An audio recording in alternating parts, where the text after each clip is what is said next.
कांग्रेस सांसद धीरज साहू के घर से 300 से ज़्यादा करोड़ रुपए नकद पाए गए हैं और अभी इससे भी ज़्यादा पैसे की गिनती जारी है। लगता है ये 500-700 करोड़ रुपए 1000 करोड़ तक भी जा सकता है। इसकी जांच हो रही है। ये बहुत डेमोक्रेसी के लिए बहुत बड़ा अपराध है और मैं मांग करता हूँ कि इसमें क्रिमिनल ऑफेंस बनाया जाए और उम्र कैद और फांसी की सज़ा इसमें होनी चाहिए। केवल ये इकोनॉमिक और आर्थिक अपराध नहीं है, देश के पैसे का गाड़ी कमाई किसान मजदूर के द्वारा जो टैक्स के रूप में पैसा दिया गया उसको लूट क्या है। तो मैं ये मांग करता हूँ, कांग्रेस के नेताओं ने अभी पीछे कहा था कि कांग्रेस के टाइम भ्रष्टाचार हुआ, कांग्रेस की सरकारों में भ्रष्टाचार होता है, तो कांग्रेस के नेताओं ने पूरी बुलंद आवाज़ में मांग करी थी, अगर हमने भ्रष्टाचार किया है तो हमें जेलों में क्यों नहीं डालते, हमारे पैसे को क्यों नहीं पकड़ते। आज पकड़ा है तो सांप सूंघ गया। और इतना बड़ा ये काफ़ी लंबे समय तक जांच के बाद ये चीज़ें सामने आती हैं। एक दिन के में किसी के घर छापे नहीं पड़ते, शिकायतें आती हैं, जांच होती है, उसके ठिकाने ढूंढे जाते हैं। ये बहुत बड़ा काम है। तो एजेंसियां काम कर रही हैं। धीरे धीरे सारे कांग्रेसी एक्सपोज होंगे और जेल के शिक्षकों के पीछे होंगे। और मैं ये भारत सरकार से मांग करता हूँ, इसमें कानून बनाया जाए, इसमें संशोधन किया जाए और उम्र कैद और फांसी की सजा का प्रावधान होना चाहिए। इतने बड़े अपराध पर इस तरह के जो छापे हैं बीजेपी नेताओं के घर भी पड़ने चाहिए, सबके आरोप पड़ने चाहिए। लेकिन बीजेपी के नेता भ्रष्टाचार नहीं करते। बीजेपी के नेता देश की सेवा करते हैं। भ्रष्टाचारियों को बीजेपी अपने आप ही पीछे धकेल देती है और वो कांग्रेस में चले जाते हैं। यहाँ भ्रष्टाचार पनपने नहीं देंगे।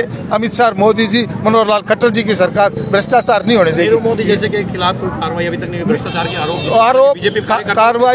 कार्रवाई हुई तभी तो देश छोड़ के भाग रहा है। और उसके पैसे को, उसकी सारी प्रॉपर्टी को सरकार उसी ढंग से गवर्नमेंट टेक ओवर कर रही है। उसके पैसे को भी हड़प लेगी गवर्नमेंट अपने आप उस पैसे को जनता के विकास के काम में लगाएगी। तो आगे की क्या तैयारी आपकी? हमारी तैयारी ये है कि अगर उसके खिलाफ संगीन अपराध के उसमें मुकदमा दर्ज नहीं होगा तब तक बीजेपी के कार्यकर्ता चैन से नहीं बैठेंगे और हम ऐसे धरने प्रदर्शन जारी रखेंगे।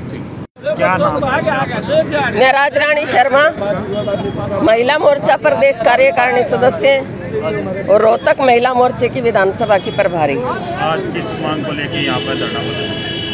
आज जिस तरह से कांग्रेस के अंदर जो भ्रष्टाचार, नरेंद्र साहू के यहाँ इतनी रकम मिली है करोड़ों की तादाद में, धीरज साहू के यहाँ, और इतना जेवर मिला है, इन भ्रष्टाचारियों पे आज तक लगाम जिस तरह से मोदी जी लगाते आए हैं, आज एक नया मुद्दा और सामने आया है।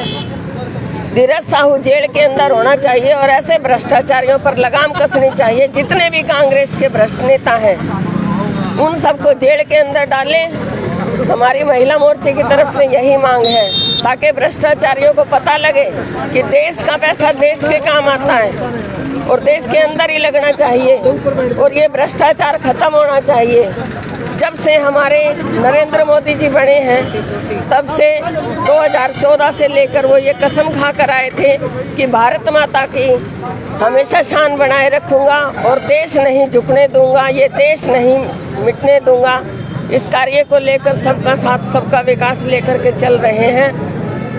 तो हम यही मांग करते हैं महिला मोर्चा कि साहू को जेल के अंदर भेजें और ऐसे भ्रष्टाचारियों को अकल लगनी चाहिए कि इस तरह का भ्रष्टाचार भारत के अंदर नहीं चलेगा।